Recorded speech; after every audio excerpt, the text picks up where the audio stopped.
Well, good morning, everyone. Welcome to this morning's webinar, where we're going to be discussing the right to know law and payment issues. My name is George Spees with the Pennsylvania Office of Open Records, and we're going to spend the next hour or so discussing the fact that there are fees associated with the right to know law.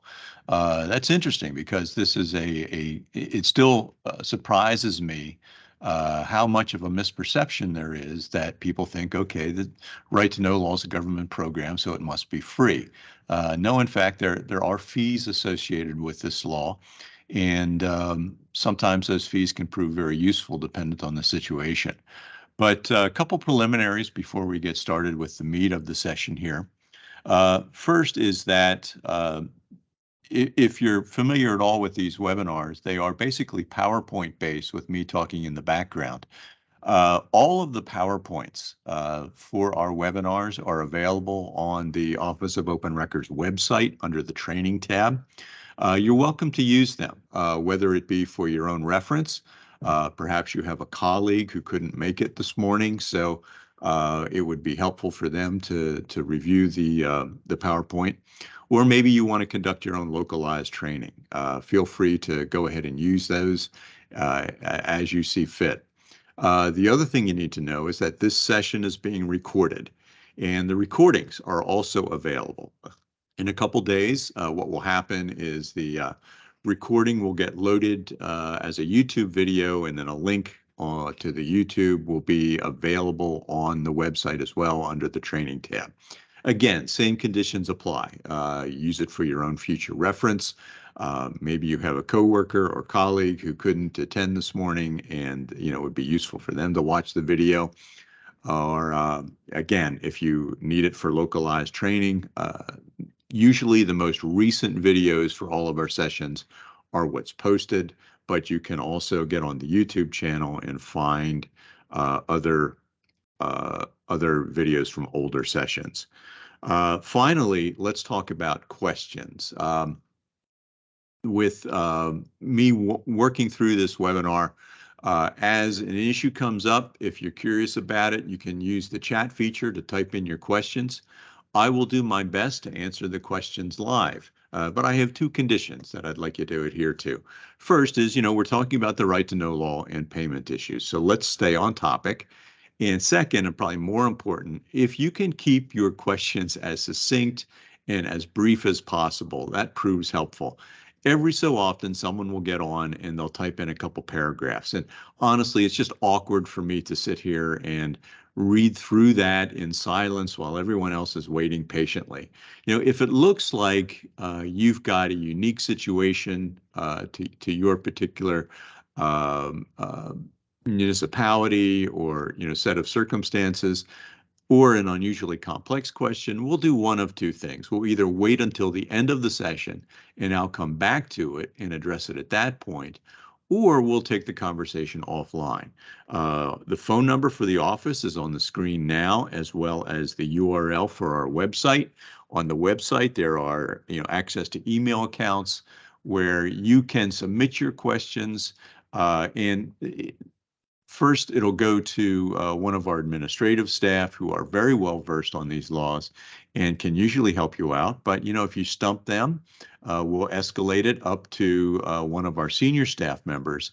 And we'll get back to you typically within a day, because we figure if you're contacting us, number one, it's important. Number two, is probably time sensitive. So we're usually pretty good about that turnaround. So feel free to contact our office really whenever you have a question or situation. We can't answer requests for you. We can't speak to active appeals, but we'll help you out and get you steered in the right direction as best we can. Okay, so I think that takes care of all the preliminaries. Let's jump into the session itself. Over here. Okay, first offhand, like I said at the beginning, there are fees associated with the right to know law. A lot of people don't realize that. You can find the reference to the fee schedule in Section 1307 of the law itself. And by the way, the right to know law is also available on our website.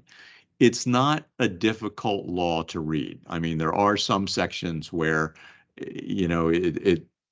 It's written in legalese, but there's a reason for that. But for the most part, it's fairly understandable. It's not that long of a law.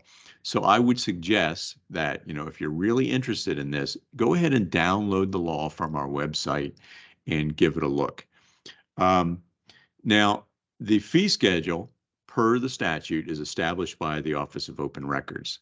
It's reviewed every 2 years, and prior to that happening, we use social media, send out notices to most of our client agencies. Usually we also post it on the website itself. We use Twitter and the blog and so forth and so on, so that we try and reach as many people, as many users as we can, so that they can weigh in with any concerns that they have regarding the fee schedule.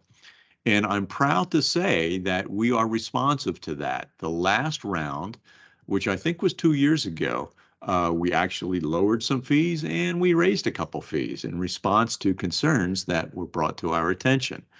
The fee schedule is posted on the website, and in a nutshell, the agencies are able to charge up to 25 cents a page, single-sided black and white, 8.5 by 11 or 8.5 by 14. There is, that asterisk there, which was something that was added last time around. If the response exceeds 1,000 pages, then the cost per page drops to 20 cents, the maximum that you can charge. And then if there's any need for color documents, that jumps up to 50 cents a page.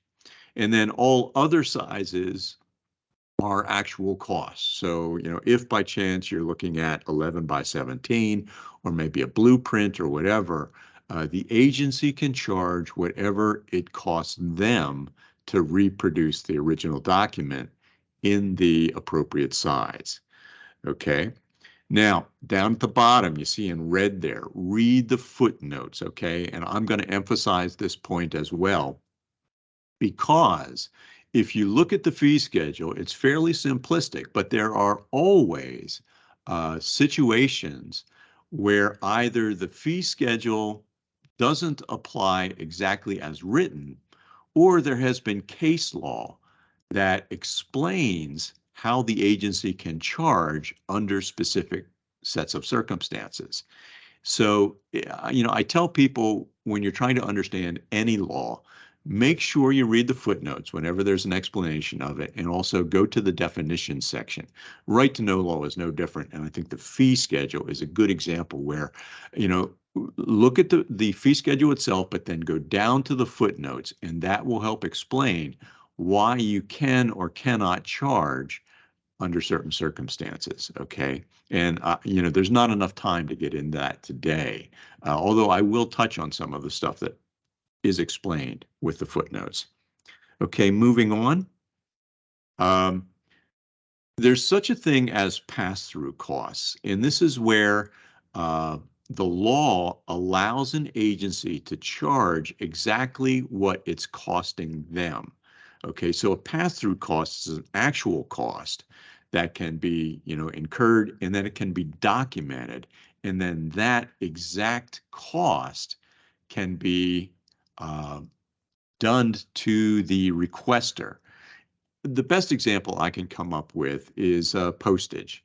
Let's say that the scenario is someone submits a right to know request.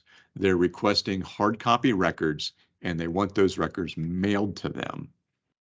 So the copies are made, and then the agency takes the package, puts it on their postal meter, which then calculates how much it's going to cost to that specific address. Well, that cost for the postage, which can be documented, can then be added to the invoice that's being sent to the requester for payment. Okay, another example might be blueprints. Let's say that someone requests a copy of a blueprint, I don't know, related to a new subdivision within the township. So the municipality doesn't have a large-scale copier. In order to make a copy of the blueprint, they have to go down to the local Kinko's or Staples, maybe an engineering firm, and have the print made. So the agency now has a receipt as to how much that blueprint costs to be reproduced. The cost of that copy can now be added to the invoice. You see how this works. When you can document an actual cost that is not prohibited in any way by the law, you can add that cost to the invoice that the requester is expected to pay for the responsive records as well. And then there's another one here, another example. I should probably take these last two off, but it still comes up periodically. Analog recordings, and here we're talking about cassette tapes or those micro cassette tapes. This usually arises with, I want a copy of a recording that was made of a public meeting. And there are some agencies out there that are still using analog recording devices, cassette deck, yeah, they pay me to speak, cassette decks and micro cassette decks. Those are usually those transcription machines. We still find those out there. Most have migrated to digital recording, either using a laptop or some of those micro digital recorders that are so handy and you can pick up for like $30 nowadays. But if someone's requesting a copy of a cassette deck, most municipalities don't have those dual cassette decks that we used to have. So in order to make an analog copy, they have to go out to maybe a recording studio, maybe an electronics store, wherever. It doesn't happen a lot anymore. I can't tell you the last time we got questions about this particular example, but they're out there. You would, whatever the recording studio charges you, you could pass that on to the requester. And then storage media flash drives. I'm going to talk about this in better detail the next slide. But if someone is requesting electronic files, and let's say there's so many of them or they are so large that they cannot be emailed because of the attachment limitations, so you provide them in a flash drive. It used to be, and I think there are still some agencies that do this, they keep a supply of flash drives and then they charge for the flash drive that they're sending to the requester. You can do that, but there's a better solution, and we'll talk about that in the next slide here. Okay, Vicki, question has popped up here. If you make a copy of a plan inside Office instead of outside Office, can you charge a fee for this? Usually not if you have a large-scale copier, because it's difficult to document what the actual cost of a copy is as part of your service agreement with the copying firm. Okay, they usually don't charge you per copy. They charge you for like the first 1,000 copies that you generate. So that would be difficult if you're making a large-scale copy inside your office. It would depend on, do you own the equipment? Are you leasing the equipment? And what are the terms of the lease that would allow you or enable you to calculate the exact cost of the copy? And then how do you document that? Okay, so I think there would be a couple challenges there. I also should mention, now I haven't seen anything probably within the last year, but there is some case law where I believe it was one of the county common pleas courts walked back this idea of being able to charge for any sort of copy. And they were relying on a literal application of the language within the right to know law. Now, like I said, I think it's just one county, and we have not seen any recent case law on this, but I just want to put it out there. You've got the right to know law, but then you also have a fairly active court system when it comes to right to know law that are generating language that impacts on how you can apply the law. And there was this one case that kind of raised a red flag about what agencies can charge for. It's out there, and I just want to put it, out there for you to kind of keep your radar up in case you do see anything coming out of our office, or maybe you monitor the courts directly and you do see something related to what an agency can charge for making copies as responsive records, okay? As it exists now, that's what I'm telling you. But it could change if, by any chance, this one court case picks up some steam, gets appealed in one way or another, if it can still be, if they can still do that, or if other cases come along where the courts weigh in, okay? I just want to put that out there, not to cry wolf to anybody, but just to let you know that there is that one case that we're kind of keeping an eye on out there. Okay, so good questions. Let's move on to flash drives, like I indicated we were going to talk about. This is a best practice that was brought to our attention by a number of municipalities that were kind of running into some issues with the whole flash drive thing. It was just proving to be cumbersome to maintain an inventory of flash drives, provide them in response to right-to-know requests, and then have to invoice for them.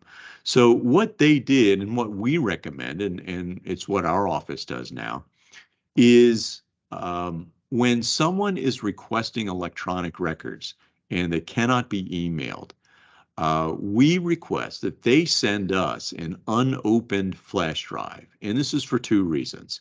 The immediate one is for security. You know, when you get a flash drive that's been opened and used, there's a concern that it may contain some malware or a virus. So we say, send us an unopened one. And we've even had some agencies send us the type where you have to type in a code before you can actually open the flash drive. It's like, has its own security code. But bottom line is that the unopened ones, there's a fairly, good chance that they're going to be clean. There's not going to be anything to worry about on those.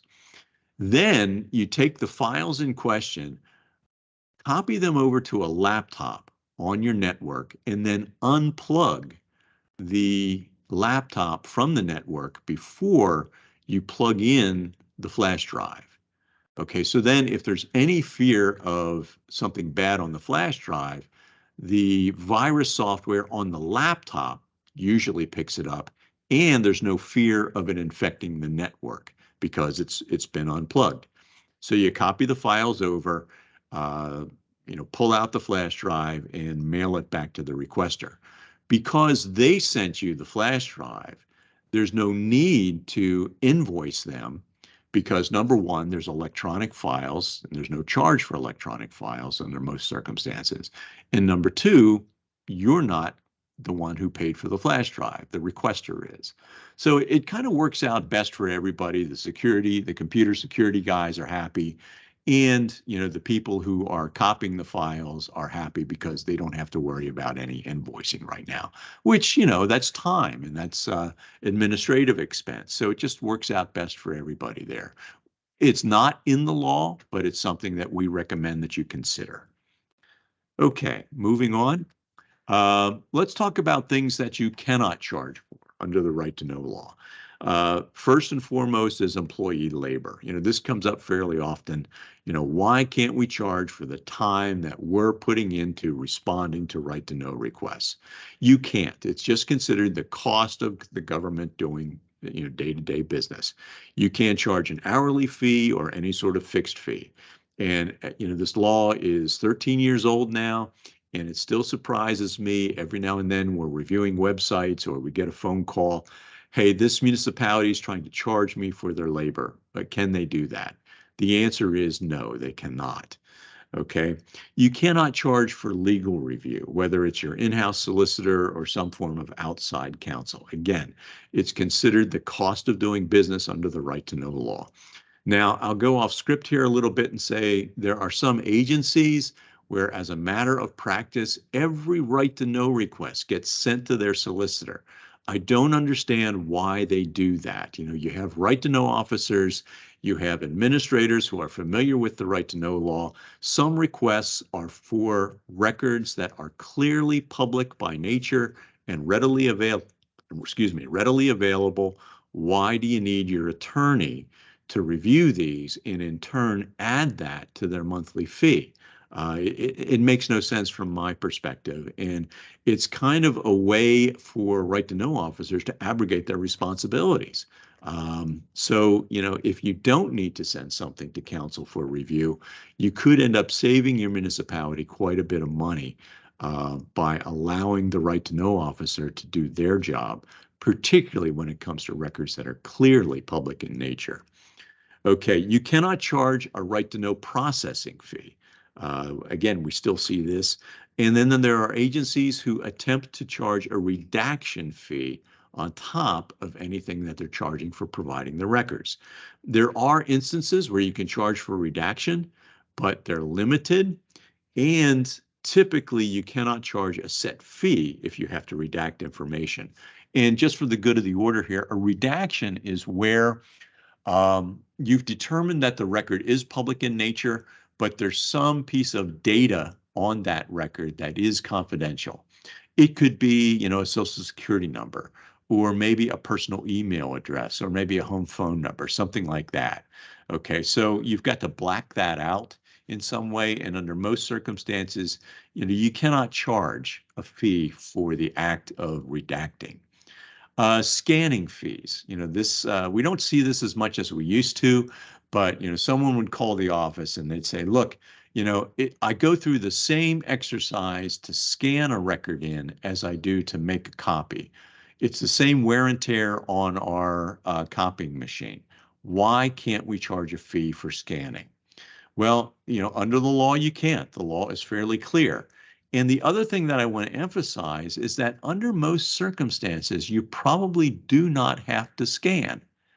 And I'm going to talk about that in greater detail here in an upcoming slide. But, you know, if you're calling our office wondering why you can't charge for scanning, I think there's a 95% chance that you don't have to scan in the first place. Finally, you cannot charge for electricity. Yes, this has come up twice. My first question is, well, how are you going to calculate the amount of electricity it costs you to make copies? But enough said about that. Usually there's a backstory to these that's more entertaining than the question itself. And then finally, like I indicated earlier, you cannot charge for electronic records. You can't charge for providing copies of emails, Word documents, Excel spreadsheets, or various database files. Now, if there is a dispute, like let's say an agency is attempting to charge for labor, that is regarded as a denial when there are disputed fees, if the requester is taking exception to what they're being charged for, and it can be appealed. If you go to our website and you'll find that there is a searchable database under the appeals tab. Just type in the word fees in one of the fields for random text message or for random text streams or strings, and probably about 3 dozen or so final determinations will come up where there was a dispute over the fees that were charged, and our agency ruled as to whether or not the agency was appropriately charging for the disputed fees. Okay. Now, I mentioned scanning, and I think, you know, if you're attending here from the agency side, this is probably the most useful slide that you'll hear today or that you'll see today. And it has to do with Section 701 of the law. And I'm going to paraphrase this. It basically says that when responding to a right to know request, where you've determined they are public records and you're going to provide them, you're only obligated to provide the record in the medium in which it exists. Okay, let's translate that to English. Basically, we're distinguishing between hard copy records and electronic records. So in essence, Section 701 is saying that if we only have the records in hard copy, we only have to provide them in hard copy. We are not obligated to scan them because that would be converting them from hard copy medium to electronic medium. And we don't have to do that per this language in section 701. Okay, so let me just kind of make this clear. You are under no obligation to scan in records because of this language. Now, you can scan in the records if you want to. Now, our office, for instance, we scan everything, okay? And most of our records, I'm going to say probably 95% of the OOR's records have been scanned in or generated electronically originally, and we send everything out electronically. And quite honestly, if someone requests a record, a hard copy record, or a record that is only hard copy, we usually scan it in just because it's easier for us to do that and then email it out. Okay, but we're not obligated to do that. And if we do that, we cannot charge for the electronic records, but that's at our discretion. Okay, the law does not require you to scan in records that aren't already in electronic medium. Now, if you have both, then you send the electronic record. And the same conditions exist if the circumstances are reversed, meaning that if you have it electronically, like let's say it's an email, but someone requests a hard copy record because then they can see all the metadata associated with that email. You're not obligated to print it out if it doesn't already exist in hard copy. Okay. An example where you might run across this is building code applications, okay, building permits. Usually within an agency, everything is hard copy, okay? All of the application materials, all of the approval and correspondence usually goes back and forth through certified mail as opposed to emails. They all get filed in a file folder. Someone requests electronically through Right to Know, I'd like copies of all the files associated with this building permit, and I'd like them sent to me electronically because number one, it's easy. Number two, it's free. Okay, well, because everything is hard copy, the agency's response would be, we have these records, but they're hard copy. We'll be happy to make hard copy copies for you, but we can charge for that. Are you willing to pay? And, provided the requester understands all of the circumstances, they might say, yes, send me the bill, or they may say, no, I'm, no longer interested. I'm going to withdraw my request. That's usually how it works out. Okay. And if they take exception to what the agency's doing, well, they can appeal it to our office and we'll sort it out. Okay. Then you have format. Okay. That's another word that's used here. And format, okay, question has popped up here. What does a final response look like in terms of fees? If you have electronic records, and in particular, if the requester seeks via email, does it render the fees moot? Well, yes, it would, because there's no charge for electronic records. Unless you can, or unless you have to, or unless you choose to charge for certain electronic exercises that are legal, you cannot charge for electronic records. Okay. Let me give you a real quick example. I'm probably getting ahead of myself, but this is a good question. And it comes up when it's related to redacting information on electronic files. Now, typically, you would have the software that allows you to electronically redact. It's, part of the Adobe Office suite. But let's say you don't have that. So the only way you can redact information is to print it out, black it out with a Sharpie or white out or something like that, and then scan the record in so that you have a redacted version of the otherwise public record. Okay, well, you can charge for that piece of paper that you had to generate in order to effect the manual redaction. Okay, that is one example where you can assess a fee for an electronic record. In that instance, then you would, if you choose to, number one, reach out to the requester so that they're aware that there could be a charge.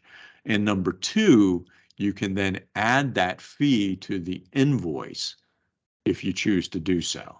Okay, so there is one example where you can charge for electronic records. But if the records are clearly public, if there's no redaction, and you're sending them to them electronically, then yeah, it does become moot. There's no charge for electronic records, so there's no need for that kind of language. Okay, typically our receipt of fees triggers our production of the records. Without fees, we have no trigger to produce it. We assume we must provide records upon issuance of the final response. Okay, right there's a mistake. If there are no fees, then how do you know to generate the records? Because you're waiting for some sort of acknowledgement. You know, if the response is free and if it's all electronic records, I'd say, you know, you have a dilemma because the requester is not obligated to contact you. In your final response, you're saying, we're going to provide these public records. Okay, so if there's no fee involved, what's going to trigger that? Okay. And then the second part, that's the mistake, is your assumption that, or you're saying, I don't know, maybe you're not doing this already, but do we assume we must provide records upon issuance of the final response? And there the answer is no. Within the right to know law, all of the deadlines refer to providing the response. They do not refer to providing the records. So given, you know, specific circumstances, your response may be, we're going to provide you these records, and we, you know, it becomes subjective at that point. You know, it's going to take 3 or 4 days for us to generate the copies, or, you know, to isolate the copies and then email them to you. Okay, and that's a reasonable subjective period of time. Or if there is a fee involved, your final response would be something to the effect, we're going to provide you with these records as soon as we receive payment and that payment has cleared. And again, it becomes subjective, but it's a reasonable period of time, usually 3 or 4 days, where we will then provide you with the copies once we receive payment. Okay. Again, I think you're getting ahead of me, but it's an excellent question, so I wanted to make sure that we got it covered here. Okay, back to the slide where we're going to talk about format here real quick. That makes sense. Thank you. Can you answer the question above? Okay, I think I did. Let me just scroll up and make sure I didn't miss something here. Okay, a receipt of fees triggers production. Yeah. Okay, I think of it. Oh, what about digital read? Oh, I see. I didn't see this one. Digital redaction via Adobe. No scanning involved. What would the redaction fee look like in your scenario? Well, there would be no fee because everything is electronic. You cannot charge. Okay, I see a digital redaction. You cannot charge for electronic records, and you cannot charge for redaction under normal circumstances. With a manual redaction, you're charging for the piece of paper and the toner. That's it. Okay. All right. It looks like I've addressed your question. That's good. Okay. Good questions, by the way. All good questions. Keep them coming. Okay. Format. This involves Microsoft Excel. And it used to be that if someone would request a copy of a spreadsheet, case law allows to provide a PDF of that spreadsheet if that's what the agency chooses to do. Case law indicates that, look, PDF is a copy, and under right to know law, the agency is obligated only to provide a copy, because there were concerns from agencies about providing the spreadsheet itself, which could then be manipulated, or they were concerned about allowing the public to see the formulas behind the cells that were producing the actual results. In my opinion, this was an unfounded fear. I'm never in the 10 years that I was with the Office of Open Records, I never ran across an instance where someone took an Excel spreadsheet and manipulated it and then misrepresented something. Okay, now that is an issue outside of the right to know law that an agency could take appropriate legal action on. But it never came to our attention that this actually happened. Okay, now case law has evolved when it comes to format. And where we're at today is that if someone specifically requests a copy of the Excel spreadsheet, then that is what you provide. If they're only requesting a copy of the spreadsheet without specifically mentioning the program or the format that generated the spreadsheet, then you can provide PDF if you want to. Okay, but no harm, no foul in just providing a copy of the spreadsheet itself. It really depends on the circumstances and what you're comfortable with. But if they specifically mention Excel, then you provide Excel. If they just say copy, then you can provide PDF. Do you recommend locking it? I don't recommend anything, but if you want to lock it, I don't think there's a problem with doing that. And many agencies will do that. But again, from my perspective, my experience, it's an unfounded fear. I'm not aware of a spreadsheet ever being misused to misrepresent what the agency provided. Okay. All right. And then, yeah, I should mention proprietary formats. There is some software used by police departments and some school districts where they cannot generate hard copy. They can only generate reports that are readable if you have a copy of the original proprietary software. In those instances, we've said to the agencies, that's okay. You can deny the request because you're unable to provide the records in a readable format, whether it be a CSV file, ASCII file, or anything else like that. It's a security issue from their perspective, and because of that, they cannot generate the records, so they're not obligated to do so. All right. Yeah, I moved off the page here, that particular screen. There we are. Back to business. Okay, yeah, this is kind of what I was talking about with redaction costs and the whole use of Adobe software. And there are other software packages out there. For safety issues, if you need to do research, the FBI has issued standards on redaction software that they are comfortable with, okay? Believe it or not, 10 years ago, some of the software packages were not secure. And we had one instance here at the Office of Open Records that was brought to our attention where an agency provided redacted records, electronic, and the individual cracked it. They were able to use software so that they could see what in fact was redacted. Since then, the FBI and software manufacturers have evolved so that now it's much more secure.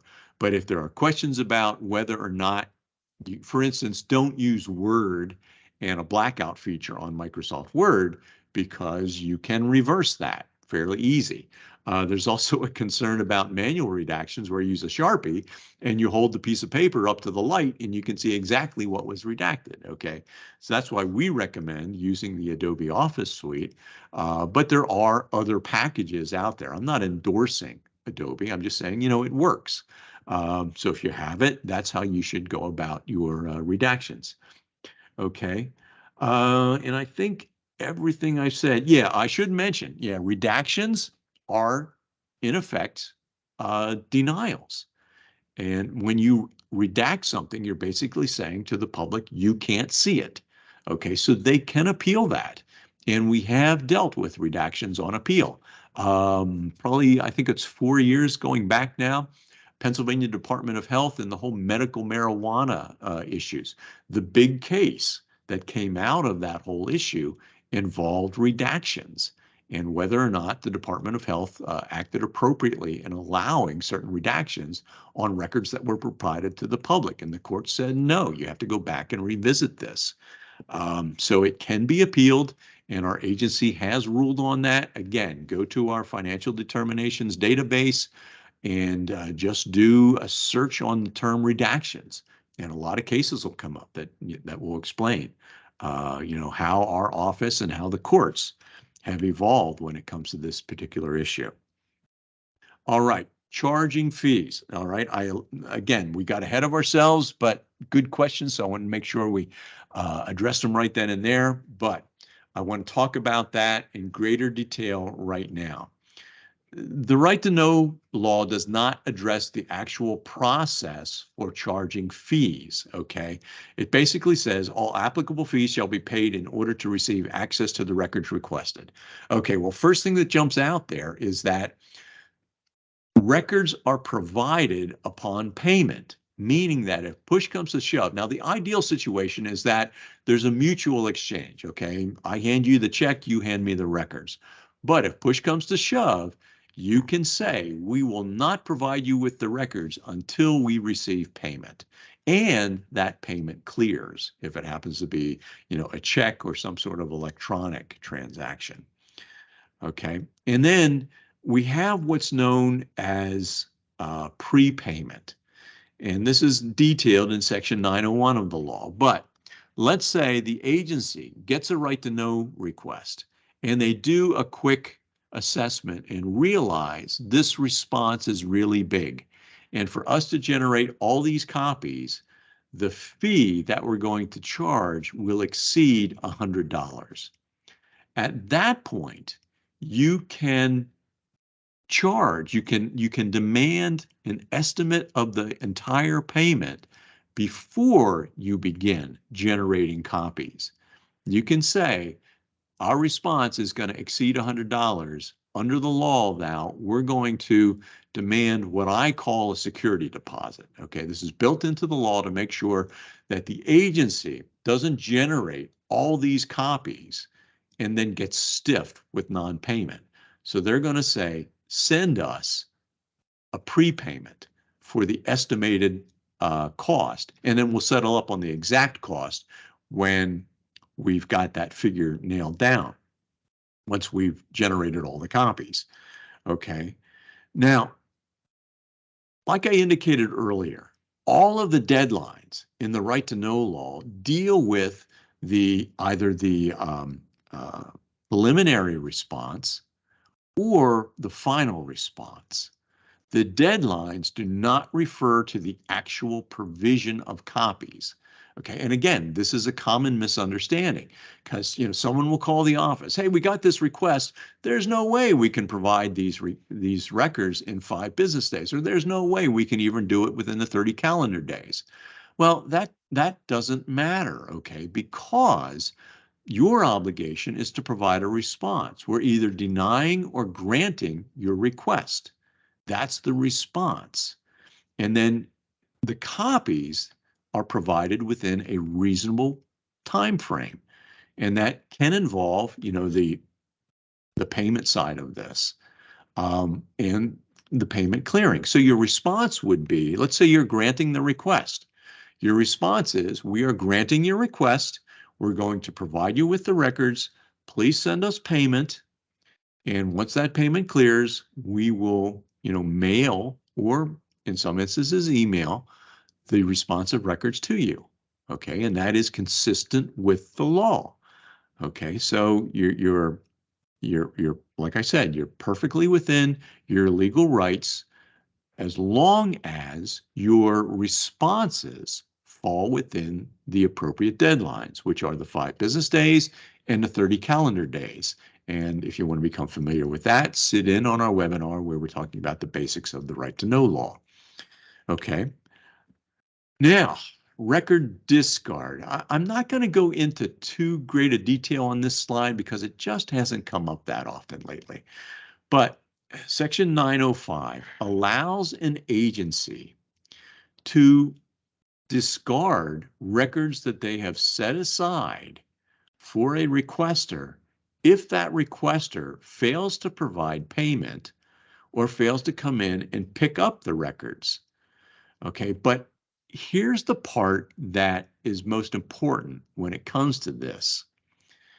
If you have granted a request and generated the records and then sent an invoice to the requester and they never pay for the records, number one, after 60 calendar days, you can discard the records that you generated. You don't have to hang on to them forever.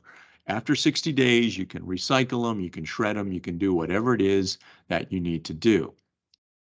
But more importantly, that debt incurred from the invoice still exists.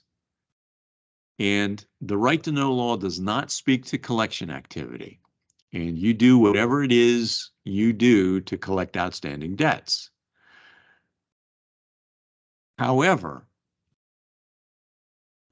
how should I word this? If the requester still wants to submit a right to know request, that request is frozen until the debt is settled, until they pay for the original cost incurred. Now, if the second right to know request is for the same set of records, okay, that were destroyed because 60 calendar days passed, that debt from the original request is still out there, and they have to pay that before you process the second request. If the second request is for a completely new set of records, not related to the first request, that debt still exists. And there's no statute of limitations. It's not a month, it's not a year, it's not 5 years. Until that debt goes away, the agency is not under any obligation to process any further right to know requests from that individual. But bear in mind here, that is a denial. You are denying it based on outstanding fees. Like all denials, it can be appealed. So the agency wants to make sure that all the I's are dotted, all the T's are crossed, because if it is appealed, the appeals officer is going to need all of the information, all the communication, how were the fees calculated, and they will determine if it's appropriate, et cetera, et cetera. And they will rule on whether the agency is correct in its denial based on the outstanding fees. Usually, if the agency has been diligent in its record keeping, the appeals officer will agree. And I can say this, again, go to the final determinations database, just type in the word fees, and you'll see how we have ruled and how the courts have ruled on this issue when there have been outstanding fees. And in most of the cases, and most in quotes, the OOR has agreed with the agencies. Now, again, I'll go off script here with a little bit.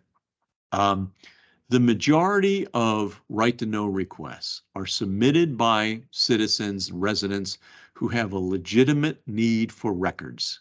Okay, so they're willing to pay a nominal fee in exchange for those records. However, there are a handful of people who have decided, for whatever reason, the relationship has broken down with the agency. So they're going to be a pain in the neck. And one of the ways they're going to be a pain in the neck is to file a lot of frivolous right to know requests. We've got, a number of names for them: problem requesters, frivolous requesters, frequent flyers, and the like. Okay, those are the ones I can repeat in mixed companies. My experience is that if you are having issues with a problem requester, while a typical citizen is willing to pay a nominal fee in exchange for the records that they need, a problem requester is not willing to pay to be a pain in the neck. So that if there are fees associated with their request, they will usually go away, okay? And if they have incurred fees through an invoice and then failed to pay for that request that they submitted earlier, remember what I said about the agency not obligated to process any further right to know requests? Okay, so you guys connect the dots on how you can deal with problem requesters here and figure it out. And maybe that will help you. And if you happen to be attending today and you are one of these problem requesters, well, shame on you. Okay, please stop.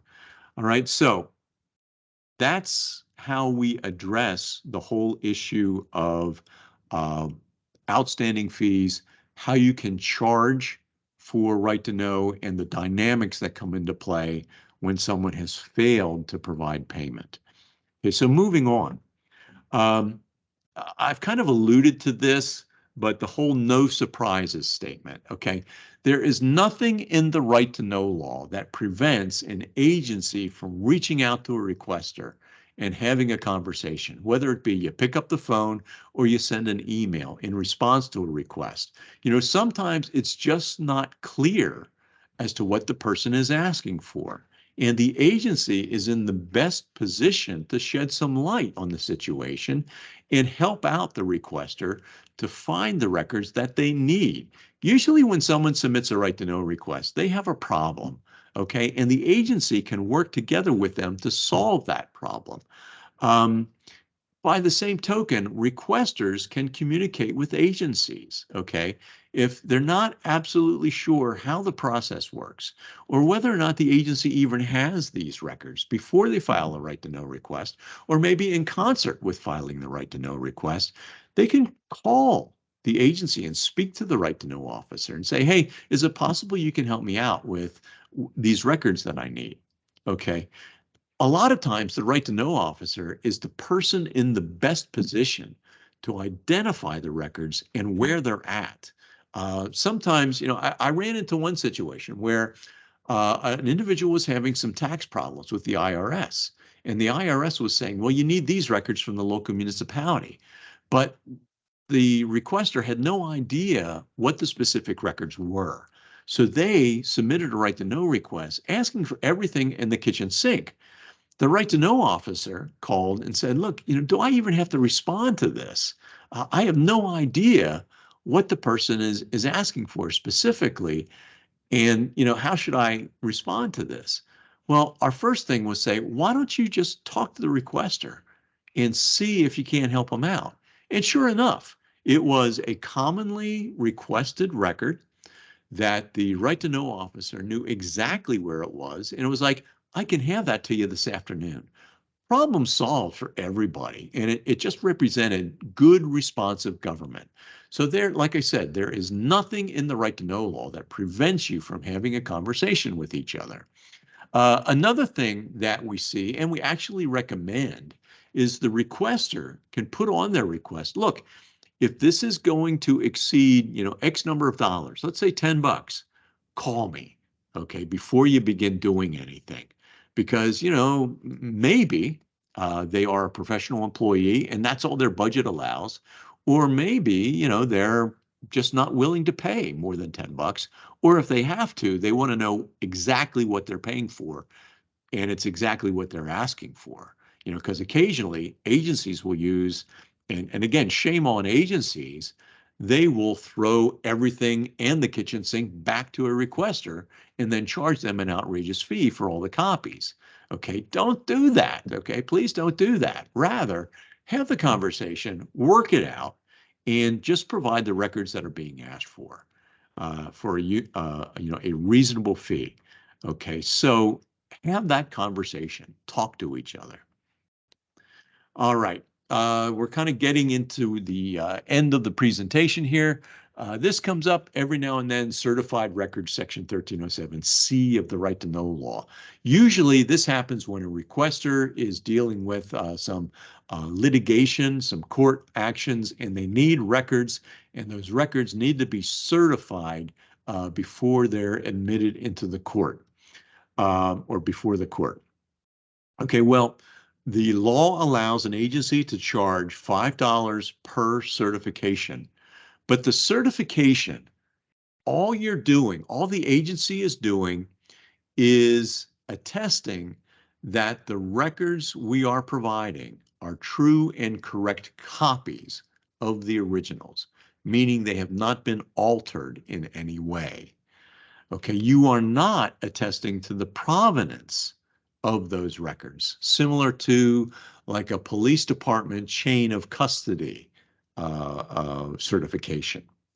Okay, all you're saying is that these are the copies, they haven't been altered in any way. Here's our certification attesting to that, and it's signed by the right to know officer. And then you charge the $5 per the certification. Now, if you need language, go to our website and under documents. No, well, yeah, I think there's a copy under documents, but I also know you can find it in the Agency Open Records Officer Guidebook, and I'll put in a plug for that. Folks, this is 78 pages of wonderful information for free that you can download from our website. There are templates of forms you can use. There's language like the certification language. There's explanations and help with record keeping, all kinds of stuff that if you're an agency open records officer, number one, it's worth its weight in gold. Number two, if you're just curious about the right to know law and how it works, okay, you know, it's free and it's available to anybody who accesses our website. Okay, so take a look at that and it'll help you out. Okay, transcripts. Okay, this comes up periodically, usually related to again, building codes. Question has popped up. I received a right to know request for 2 jurisdictions. One address is mine. I refused it and requested a new correct right to know with the one for my jurisdiction. Is this a correct determination? Okay, one address is mine. I'm not sure I understand that. I'm assuming that maybe was it sent? I just don't understand the question, Vicki. When you say one address was mine, was it your home address? For 2 jurisdictions. Okay, do you live in a jurisdiction outside of the one you work for? You're going to have to explain that further. I don't understand it. Okay, so let me move on to transcripts. Maybe you can explain it and I'll come back to it at the end of the presentation. Intriguing. Okay, so usually this relates to transcripts, relates to building codes, and you know you've got a like a zoning hearing board or a building zoning board, and it's an adversarial setting by definition. So there's a hearing and there's a transcript of that hearing. Okay. Well, typically, the person taking the transcript or making the transcript is on contract. They're not an employee. And the way this works is that they're paid a set fee to generate or to take the transcription. Okay, now someone submits a right to know request. They want a copy of the transcript. Okay, there are 2 conditions that need to be met in order to get that copy. First, and you can find this in section 707C of the right to know law, all appeals must be exhausted. And these disputes can be appealed, you know, they get the board or the hearing board rules a certain way. So then it gets appealed to the elected officials themselves. They rule a certain way. Okay, well then at that point it goes to court. Okay, and it works its way up through the court system. It can reach the Pennsylvania Supreme Court. Okay, and that can take years. So all of those appeals need to be exhausted, meaning it's either all of the courts have ruled or it has not been appealed. Okay, and then the second condition is a little more confusing in that the agency must have possession of the actual transcript. Okay, because under these contracts with the stenographers, they're paid a fee for their time to generate the transcript. But the transcript itself costs more, and some agencies will not pay for that unless they have a legal need for it. Okay, so if they don't have it in their possession, they're not obligated to provide it because it's not in their possession. So the only option left for the original requester is to go to the stenographer and pay whatever they charge. And usually that's a lot more than 25 cents a page. Okay, now if the agency does have it, if they have paid for it, then the right to know law fee schedule applies. And that's how they would get it. All appeals have been exhausted. The agency has a copy. I can file a right to know request. Now, the stenographer will usually, if they find out about it, raise a stink over it because they're saying, hey, per my contract, you have to pay me my fee for all copies. You can't make copies of my product. Well, under the right to know law, we respectfully disagree. And this has never been challenged. Okay, so that's how it stands out there. Okay, so that's how it works when it comes to these transcripts. Okay, so right on time. We're at the end of the presentation. We've had some good questions, and I'm going to address Vicky's here in a minute. But before we do that, I want to draw your attention to our website, which I've alluded to a couple times here, where you can find some really good information. Hey, if you've attended one of these webinars before, you've heard me say it. This is the best government website you will ever find. It's updated 6 days a week with new decisions, court rulings, training information, website improvements. Recently, our blog started up with new activity, and I want to really encourage you, take a look at the latest blog posts where staff members are weighing in with their insight on the exemptions in the right to know law. Really good stuff out there. And if you've got the time to sit down and read a couple pages that explain specifically what each exemption means, it's a really valuable education and good stuff out there. Okay, so I want to get back to Vicky's question here. Okay, the address is in my municipality. The other is in another municipality. Okay, that now it makes sense to me. If you receive, let's say you're an agency open records officer, and you receive a right to know request for records that you do not have, it kind of goes back to what we were talking about with transcripts. That record is not in your possession. Therefore, you are not under any obligation to provide it. Essentially, it's what we call a misdirected request, and we are very familiar with them here at the Office of Open Records. What you should do is send a response. Number one, you did the right thing in providing the records that are in your municipality. Okay, good for you. Number two, for the misdirected portion, you reply back. Okay, that address is in another municipality.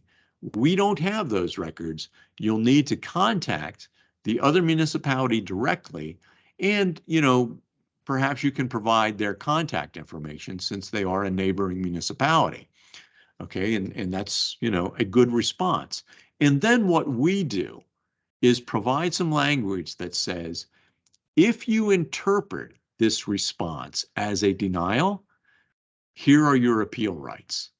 Okay, it's not an actual denial because you're still helping them out with the misdirected request. But if they, for whatever reason, think it's a denial, here's how you appeal it. And, our office will occasionally deal with that.